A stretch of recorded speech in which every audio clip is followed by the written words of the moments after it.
In a previous video, we touched upon firewall basics, and we got as far as securing access to the actual firewall itself to protect and restrict management access of the firewall. But obviously, we need to allow access to computers and users that are on our network. We need to give them access to the IT resources, but only the actual resources that are necessary. In other words, we should be following least privilege. But what are the basics of firewall rules? Well, if that's something you're interested in finding out, then stick around and watch this video, because that's what we'll be going over.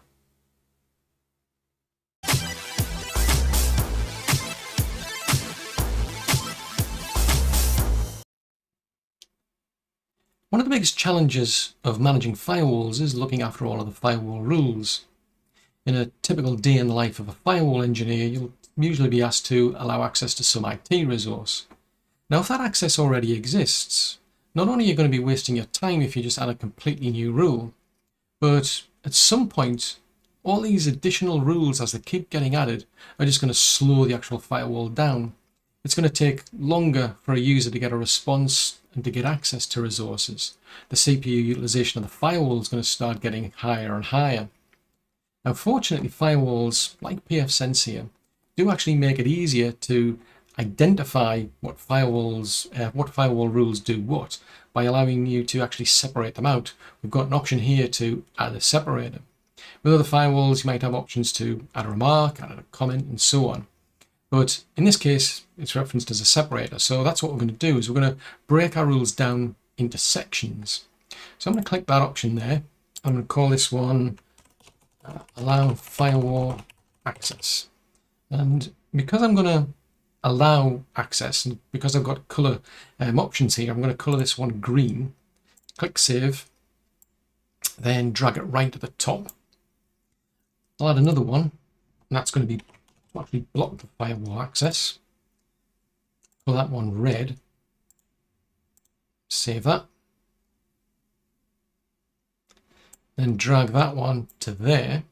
Then we'll add another one there. Call this block everything else. Color that one red. We'll save that. Drag that one to there, and then click save. So now what we've got is some sections that makes it easier to identify what rules do what. So basically what I've got is a section here, which is to allow access to the firewall. At the moment, there's only one rule, but if I want to add more access, so maybe I want to allow SSH access, maybe I set up DNS on this firewall, in which case I would add the rule for DNS access here. This rule and these rules, they're pretty much the only ones you're going to see in these sections anyway. But when it comes to firewalls that have got global rules, something like this makes life a lot easier when it comes to managing your rules, especially when you've got lots of departments, because you'll be able to put specific department rules into one section, shared firewall rules into another actual section, and by separating them out, it's pretty easy to identify and have a look if a rule is already there that allows access that you need, or whether you just need to edit an existing rule. It's pretty easy enough to do, but from my experience, it makes life a whole lot easier. Now, if you've broken your network down into different sections for security reasons, in other words, you've got your PCs in one network, your servers in another network, your IoT devices, for instance, in another network, then you need to start introducing rules to allow access to those services. So in this case, what we're going to do is we're going to create a new separator, and we're going to call this one allow internal server access. I'll color this one green. Click on save. I'll drag that one to there, because up here is where we have our management rules. Click save. So I've now got a new section where I can start to add the rules for internal server access. So I'm going to create a new rule. Let's say this is for DNS access. So DNS, this is as far as the classical unencrypted DNS goes, it's now using TCP and UDP. For the source network, well, pfSense allows you to specify the network of an interface, but just to cover other types of firewalls, I'm going to reference it as an IP address. So 172.16 21.0/24. For the destination, I would specify the actual DNS server. So for example, let's say that's 192.168.1.10. In the case of pfSense, it does know about various applications, but I already know that's port 53. I don't necessarily need to log that. And I'm going to add in a description to say allow DNS access. Then click on save. The rule's right at the bottom, so I need to drag it up to there between the separators. Click on save, and then I'll click on apply. And now it'll mean that any computer in that network has got access to the DNS server at least. It won't have access to anything else on that server. It won't be able to get SSH access, for instance, because we've got a rule lower down which blocks access to everything else. And the whole idea about these rules is to make them as specific as possible. So for example, let's say we've got a DHCP server. Well, we'll add another rule. Now that one's using UDP.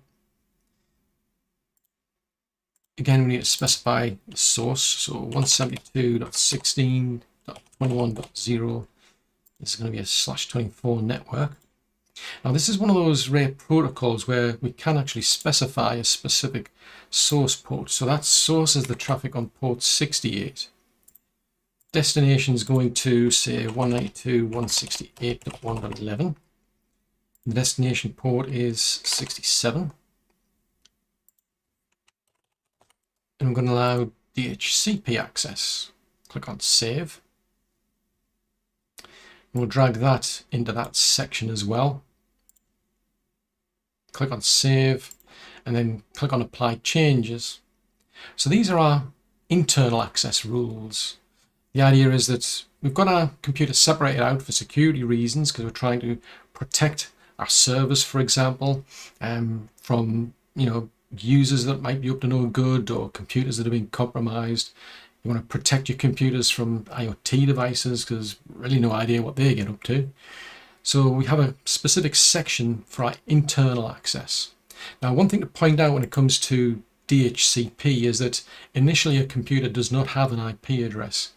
And what it does, it actually sends out a broadcast request. Now, it's beyond the scope of this video really to get into how that works and how you deal with it. But typically what you would do is you'd set up a DHCP relay service on whatever happens to be the default gateway that just listens out for those DHCP requests. So you could do it with like pfSense, for example.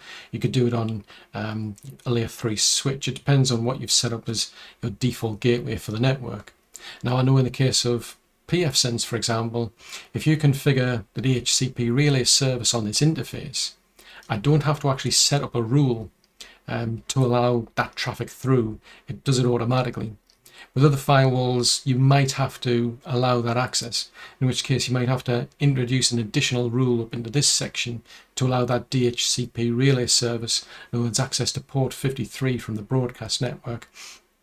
So these are just things to bear in mind, but now we're starting to see a bit of a better picture here where we've got our firewall management rules up here. Then we've got our access rules to get access to our internal services. And then right at the end, we've got our rules to block access to everything else.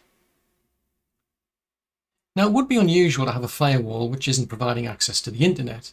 And the problem is you don't necessarily know what the destination IP address is of the servers that your users are going to connect to.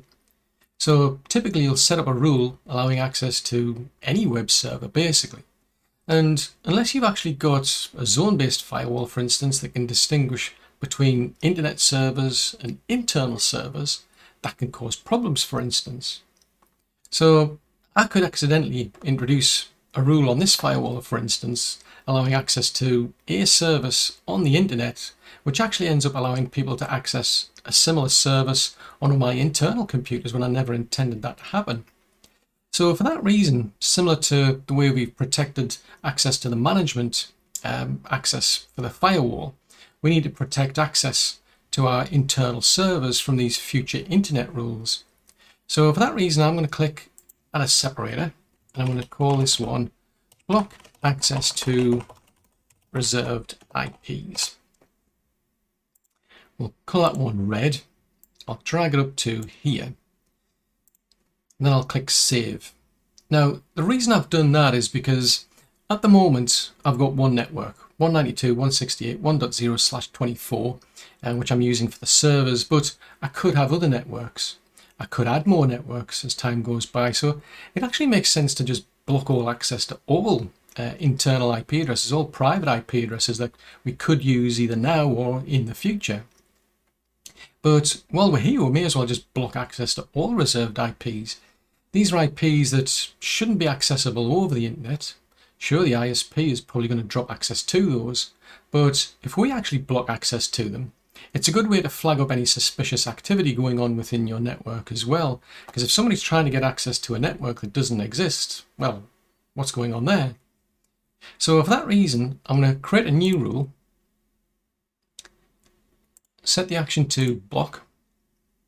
I want the protocol to be anything. Source is anything, because somebody could be spoofing the IP address, for example. For the destination, I'm going to select single host or alias, simply because I don't want to set up lots and lots of rules for all these different networks. I've grouped them together. In the case of pfSense, you do that by creating an alias. On other firewalls, maybe you set up an object group, it differs, but in this case, I've actually got an alias, which is a group of IP addresses, or networks, I should say, that I can put together into one group that I can then use on a single rule. Now, I do want to log all this, and I'm going to call it block access to reserved IPs. Then click on Save. I need to put that rule up to here. Click on Save, and then I'll apply the changes for this to take effect. And what that basically means now is that I've got these specific rules allowing only certain access to the servers as I intended. Any other attempts to get access to reserved IP addresses, at least as far as IPv4 is concerned, will be blocked, because there's a big long list here, including all of the reserved IPs, your 10 network, your 192.168 network, the 172.16 network, but a lot of others as well. So that, as I say, covers me against future rules that I'll add to allow internet access. Now, there is a lot of networks in there, so what I'll do is I'll include a link to the wiki where I've got those reserved IPs in the actual description. Now, there are two networks defined in that reserved IP range that personally I'd rather ignore than just block and actually log. I mean, the traffic's still going to actually get dropped. I just don't want to log it, because otherwise the actual log files build up. And that is actually broadcast traffic as well as multicast traffic. There's a lot of computers that are on the network all chatting away, sending out broadcasts that the firewall doesn't need to know anything about, so it would drop it anyway. I mean, it would usually hit this rule here, for instance, and it would just drop it. But the trouble is, it's going to get logged. If I put it in amongst the reserved IP range, I would have the same problem. So to try to keep things a bit cleaner, simpler for the actual log file, what I'm going to do is actually set up a rule to just ignore broadcast and multicast traffic. Now, if you do use multicast traffic, then obviously you've got to be a bit more careful. You might want to have a specific rule that allows a certain multicast range and block everything else, but it's entirely up to you. So what I'm going to do is create a new separator, and I'm going to call this ignore broadcast and multicast. We'll colour that yellow instead, so click Save. I'll drag that to there and save that. And then what we want to do is create a new rule. We do want to block the traffic. We do want to block all IPv4 traffic. The source will be anything. The destination, well, because I've got two networks, again, I've got an alias for this. So this is going to be my ignored IPs. I don't want to know anything about these particular types of traffic that's getting dropped. So in which case I don't want to log it. And I'll give it a description of ignore broadcast and multicast and click Save. The rule's at the bottom, so I'm going to drag it all the way up to here. Then I'm going to click Save and then click Apply Changes. So that's really just for someone like myself who prefers to keep the log files a bit smaller if I can. This is just types of traffic here going to the 224/4 network, which is multicast traffic because I don't use any of it, plus the 255/32 network, which is actually the broadcast network. Now the next set of rules are to allow access to the internet. Now what these rules are going to be, how you set them up, is really going to be depending on your actual situation. For larger businesses, you're probably going to be using the more modern SASE solutions where you just funnel everything out to an external service provider to monitor the traffic. But what I'll be covering is the more traditional solution where you've either got a proxy server that's going to need access to the internet, or you have a small network and you're allowing direct access to the internet. So in that case, we need to set up a new section for internet access. So I'm going to click on the option to add a new separator. I'm going to call this one allow internet access. Call that one green, click on save, and I'll drag it up to here. And then click on save again because I've changed the rule order. I need to create a new rule. It's closer to the bottom of the list, so I'll click on that option there. Now, I want to allow access to encrypted web servers, for example. Now, these days, most web browsers are either Google Chrome or some variant of Google Chrome, in which case they actually use TCP and UDP to connect to web browsers. So this firewall allows me to combine the two protocols together in one rule. If your firewall doesn't, you'll have to have separate rules for both. I do want to set the source, so I'll set it for my network here. That's a /24 network. Now, the thing is, I don't know what the destination is. The problem is there's a lot of web servers now working with content delivery network providers, in which case one day you might be connecting to a web server that's in one country, and then you might be accessing the same service but on a web browser in a completely different country. So it's very difficult to pin down the exact IP address, in which case we're just going to leave the destination set to any. But what I do know at least is the actual destination port. In this case it's 443. I'll click on the drop down menu, let's see it's there, HTTPS port 443. I don't need to specifically log this traffic, although if you've got some sort of sophisticated solution to actually monitor all this, then yeah, you could log everything and just monitor everything. Some companies I know do that. And then for here, I'm just going to set a description of allow. I'm going to call this one actually encrypted web traffic, just to be specific in the description here, because I'm going to introduce another rule to allow unencrypted connections as well. So I'll click on save. We'll drag that rule so it goes into that section there. So what we're doing is we're allowing access from that specific network to basically anywhere on port 443. We'll click save. And then I'm going to add another rule because I want to allow unencrypted connections as well. So this one is just using TCP. And I do know what the network is. And we're following this principle of least privilege. So we do want to make these rules as specific as we possibly can. 172.21.0/24 anywhere. As you can see, HTTP uses port 80. Again, I'm not going to log this type of traffic, but I do want to set a description to give it something meaningful. Drag that one up to there. Click on save, and then click on apply changes. So what I'm now doing is I'm allowing computers to get access to internet web servers, specifically to port 443. There might be other web servers out there using different ports, but that's the more common one.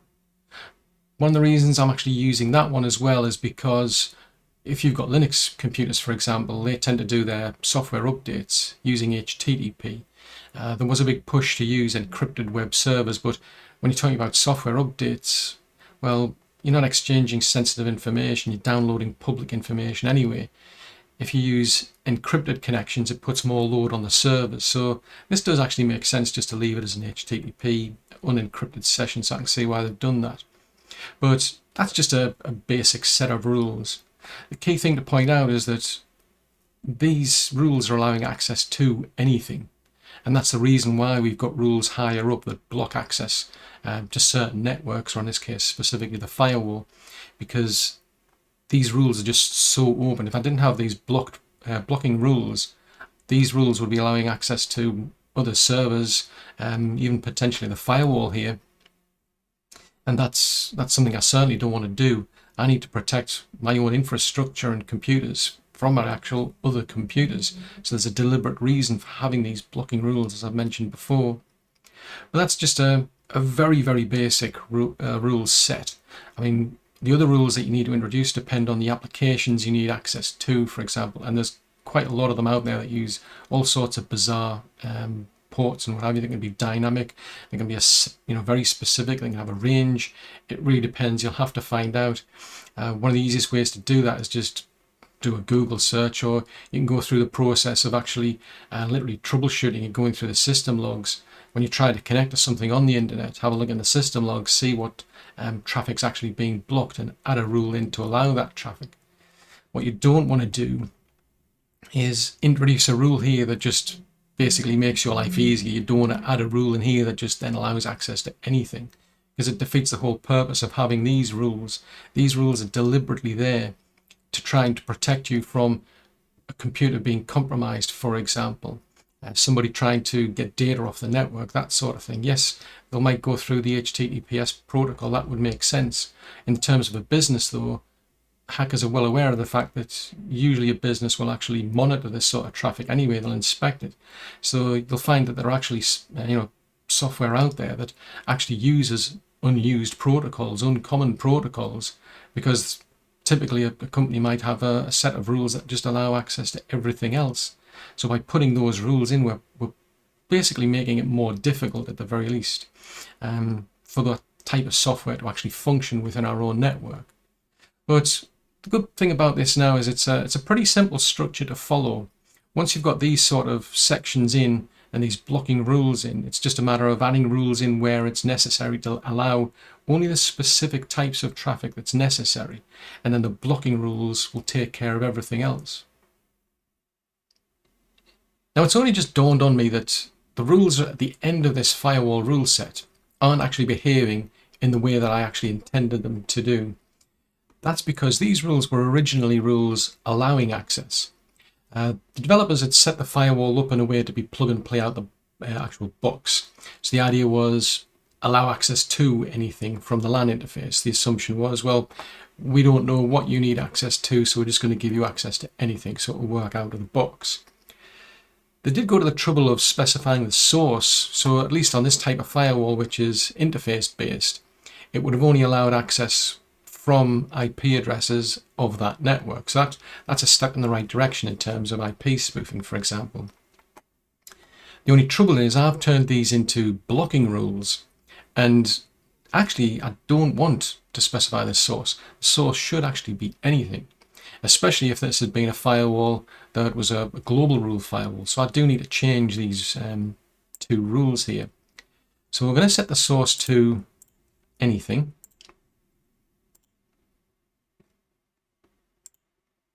And I'll do the same for IPv6.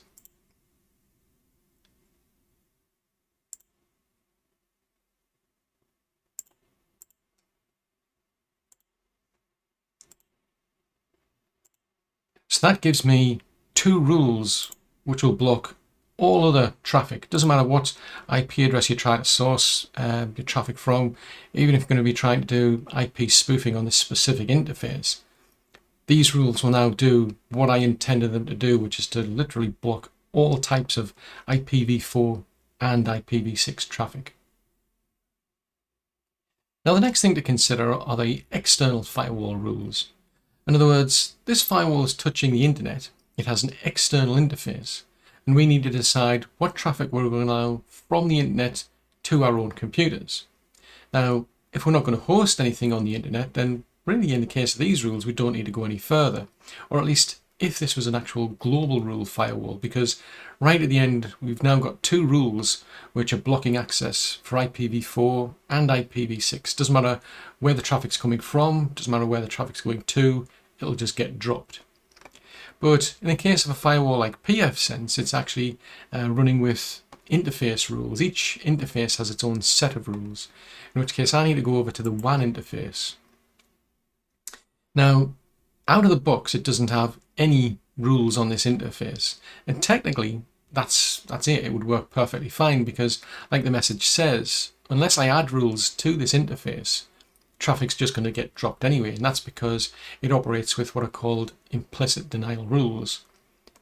But I prefer to have explicit rules that are very cleanly defined, that tell me what the firewall is going to be doing. Now I could add in additional rules. I mean, I'm going to add in a separator at the least. I'm just going to call this one block access from internet. Now I could actually add the specific rules, but with pfSense, for instance, what I can do is actually copy the existing rules that I've got on the LAN interface, because the rules that I need are going to be just the same. So we're going to take that IPv4 rule. I'm going to click on the copy option. I'm going to change the interface to the WAN interface.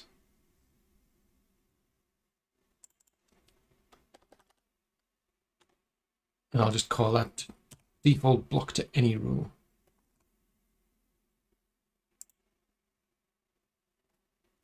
So it takes me over straight away to the WAN interface. Let's move my separator up there. Click on save. Go back to the LAN interface. And I'll copy that IPv6 rule as well. Again, just need to change the interface that we're referencing.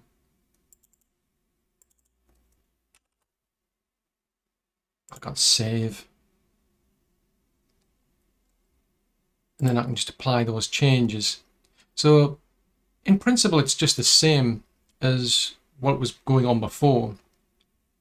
What we've now got, though, are explicit rules that block access from anywhere to anywhere for IPv4, and using IPv6, it's from anywhere to anywhere. The only difference now is that I know for certain that those rules are actually logging any traffic which is being dropped. And I also have this hit counter that I can keep an eye on and monitor to see what's going on. Ordinarily, I wouldn't really expect to see much traffic, especially on an internal firewall. If it's going firewall to firewall, for instance, you usually don't really see that much traffic hitting these types of rules. But if it was actually touching the internet directly, then likely you're going to start seeing all sorts of interesting traffic, shall we say. But as I say, I do prefer this approach. At the end of the day, the principle is exactly the same. We're still blocking traffic. It just gives me a bit more visibility as to what actually is going on. If you're going to be making IT resources available over the internet, then it's best to actually host those computers on a public cloud provider. That way, if one of these computers gets compromised, it doesn't have access to your own internal computers. On the other hand, if you do need to do your own self-hosting, then you need to set up what's known as a demilitarized zone, or DMZ. Now in this network diagram that I've got, it's basically just another network that's attached to the firewall. In other words, to be able to get access to these servers, you have to at least go through that firewall. So computers on the internal side of the network could get access to them, and computers on the internet could also get access to them, except these have to go through two sets of firewalls. So we're basically just providing some additional security because of the fact that we're making these servers publicly available. There's always the potential for there to be a vulnerability in the actual external firewall that we've got here, the one that actually touches the actual internet itself, in which case we don't want that actual network connected directly to the external firewall, because then if that gets compromised, people will then have direct access of whatever they want essentially to those actual computers. Whereas if we've got the connection down here, even if you can actually punch your way through that firewall, you're still going to be limited to HTTPS access, for example, on a web server. Once you've actually got that network set up, it's then a matter of introducing the rules to allow access to these servers. Now, to keep things simple, I'm going to set up a rule that allows access to a web server in our DMZ. Now, ideally, you want something more sophisticated than that. Say, for example, you might have a reverse proxy server to protect the actual web servers. You might have a load balancer and so on. But as I say, we're just going to keep things simple. We're just going to add one rule. Now, if this was a global rule firewall, we'd be creating a new section just above this one here to allow access from the internet to our server in the DMZ. But pfSense is actually an interface-based firewall, so I need to create that new section and the new rule on the WAN interface. So we'll create a new separator, set this up as internet access to DMZ, for example. Call that green, click on save, and drag that right to the top and click save again. And then we'll create a new rule to allow access to our web server. So we do want to allow the traffic. It is going to be TCP. We don't know where this traffic's coming from, so we'll leave the source as any. We do know the destination. We need to be as specific as we possibly can. So in this case, I've only got one server, so I'm going to set this to 192.168.2.10, for example. If I had more than one web server, I would be grouping these all together in an alias. One thing to bear in mind is I wouldn't want to allow access to an entire subnet, because that subnet would include the IP address of the firewall, and then that means you're potentially allowing access to the firewall's IP address, so I certainly don't want to be doing that. The destination we do know. In this case, we're going to be using encrypted web sessions, in which case actually I should really be setting that TCP and UDP. And then I don't really see much point in logging the traffic, at least especially for like small, medium-sized networks, because unless you've got the tools to actually monitor all of your software logs, you're not really going to get anything out of this. You're just going to end up with big logs that make it difficult to find things. If I log the actual traffic, bear in mind all I'm going to find out is what computer IP address tried to connect to that web server at a specific time, for example, but that's about it. I'm not going to get any details about any exploits that somebody was trying. It's not that sophisticated, at least not for this type of firewall anyway. For the description, I'm just going to say allow internet access to web server. And then I'm just going to place that rule there. So I'll click on save and then apply changes. Now, one thing to bear in mind is that this is fine for the interface rule firewall that I've got, because the traffic is coming through the WAN interface. We don't really care about the source address, because on the internet, private IP addresses can't be used, in which case whatever's coming through that WAN interface should have a public IP address. It's got a connection out to the external firewall or out to the ISP in some shape or form, and all I'm going to expect to see is public IP addresses anyway.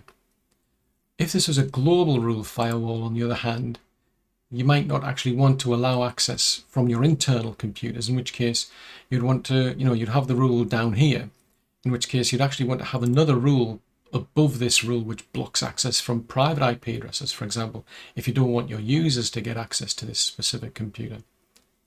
Another thing to factor in is that you've now got a computer which is directly accessible over the public internet. There's all sorts of ways that this could potentially be compromised, in which case you really do not want to allow access from this computer to your internal network.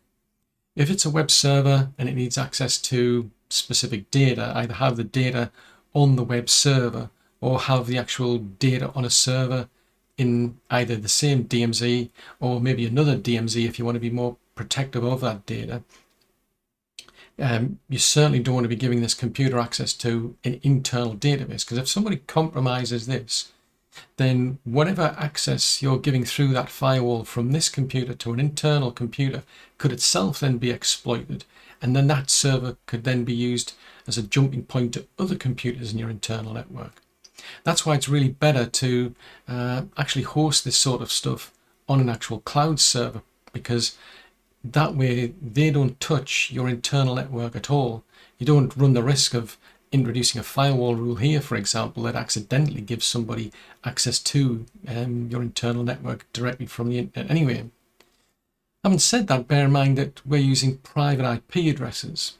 Now, this alone wouldn't work. You'd have to introduce network address translation to actually present this private IP address out to the actual public internet in the first place.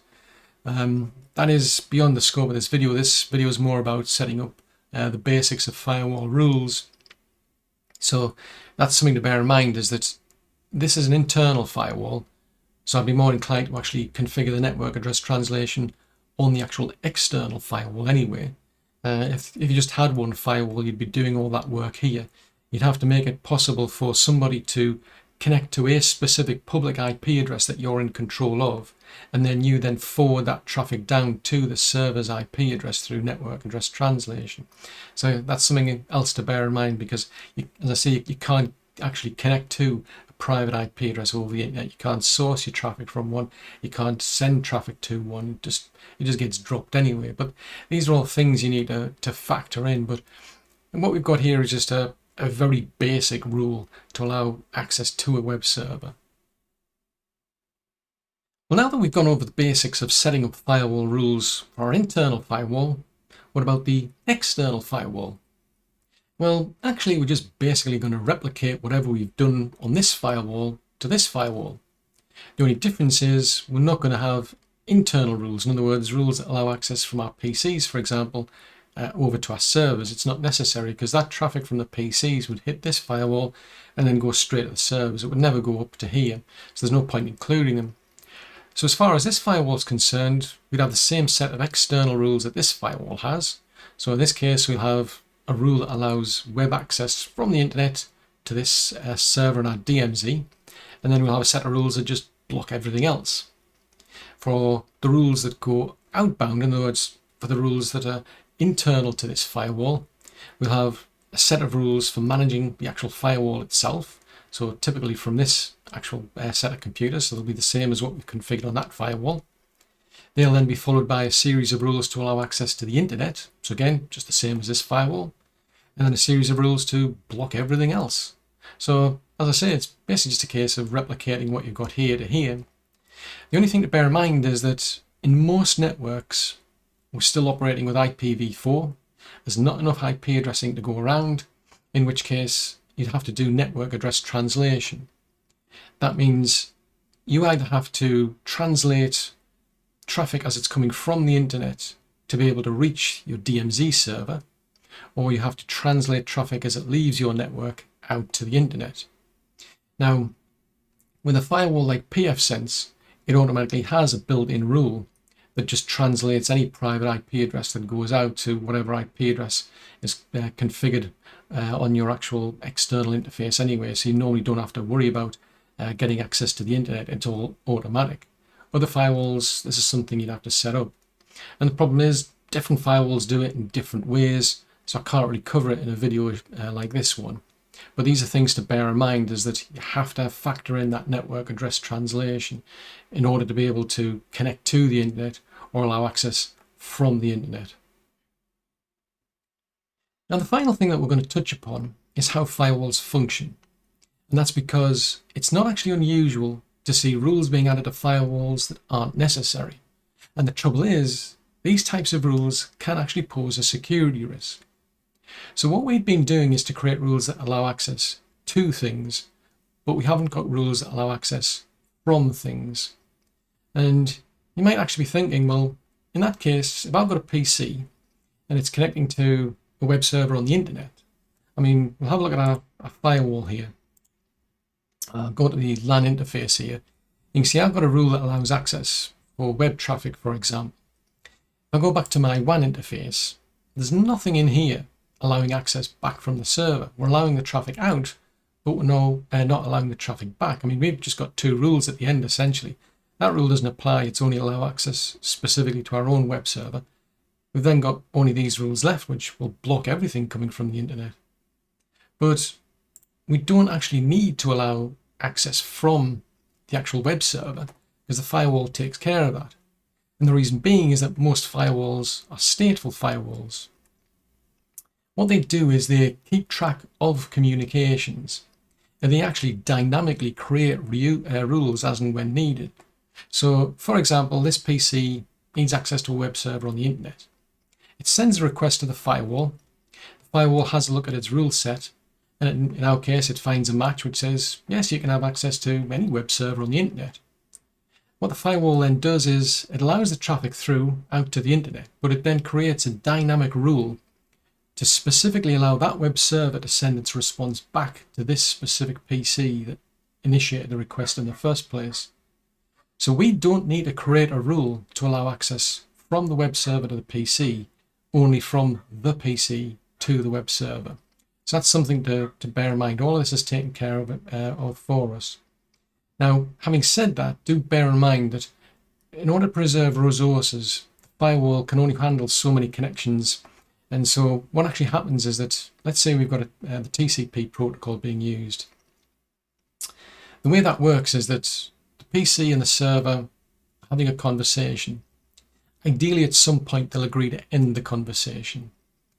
The firewall is monitoring all of that. And when it sees that disconnection request coming through from both parties, it deletes the dynamic rule. That doesn't always go to plan, in which case what then happens is if the firewall doesn't see any further communication or after a certain amount of time, it times out the connection and it removes that dynamic rule. Similarly, if you're using the UDP protocol, well, it's not connection orientated, so then we're just usually relying on an idle timeout. In other words, if we don't see communication between the PC and the server, and then after a certain period of time, our firewall is just going to time the connection out. So that's something you need to bear in mind if you're a developer, for example. You might have to introduce keep alives into your application because somebody might go away to lunch, for example. They've already got a connection out to some server and they come back from lunch and they find they have to log back into the actual server. And the reason being that, well, if that traffic went through a firewall, there was no communication from the PC to the server, and so the firewall just timed the communication out. I mean, the connection is still getting attempted, but in the case of TCP, it doesn't function like that. If the connection gets timed out from the firewall, that's it. It's end of story. You've got to start all over again. So these are just things, you need to bear in mind. Another more important thing I should say, though, is that usually when you go around and have a look at internet pages that are out there discussing the different types of port requirements that you need to get access to applications, you usually find a word in there saying that you need bi-directional access. Now, bear in mind we're dealing with what are called stateful firewalls. Most firewalls these days are stateful firewalls, and we don't need to be concerned about that wording where it says bi-directional. It doesn't mean you need to put a rule on your firewall to allow access from the server to the actual PC. You just need a rule from the PC to the server, or at least in most cases. The reason being is that when it comes to these stateful firewalls, the PC is the one that usually initiates the connection. It sends out the request to the firewall forwards it onto the server, and it creates that dynamic rule that's necessary for the server to send its responses back. What you do not need to do is to create a rule that allows the server to then send its responses back.